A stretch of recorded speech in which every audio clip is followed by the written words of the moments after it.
एक बार गौतम बुद्ध अपने अनुयायियों के साथ में बैठे हुए थे।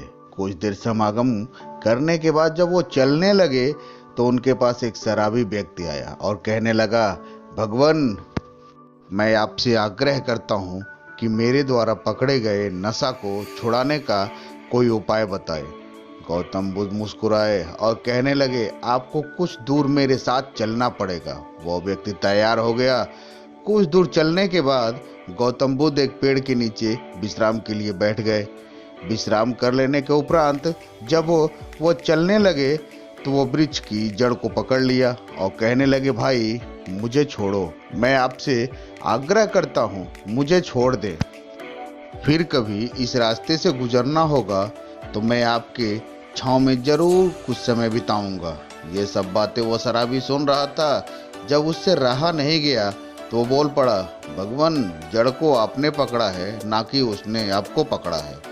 गौतम बुद्ध फिर मुस्कुराए और बोलने, बात अभी भी समझ में नहीं आई।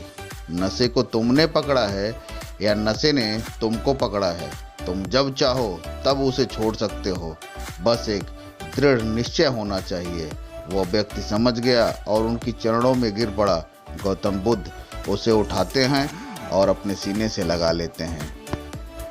ये बात हमें सीख देती है कि अगर हम निश्चय कर ले तो कोई काम किया जा सकता है। बस थोड़े समय के लिए थोड़ी परेशानी होती है।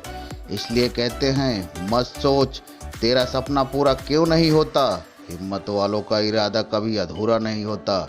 जिस इंसान के कर्म अच्छे होते हैं उनके जीवन में कभी अंधेरा नहीं होता। इंसान का सबसे बड़ा शत्रु उसका खुद का मन होता है। जब भी वो कोई काम करने के लिए आगे कदम बढ़ाता है तो सबसे पहले उसका मन ही उसे विचलित करने लगता है। वो अपने विचारों में खो जाता है कि ये काम होगा कि नहीं होगा, क्या मैं इससे सफल हो पाऊंगा कि नहीं, मैं नुकसान ना कर बैठूं।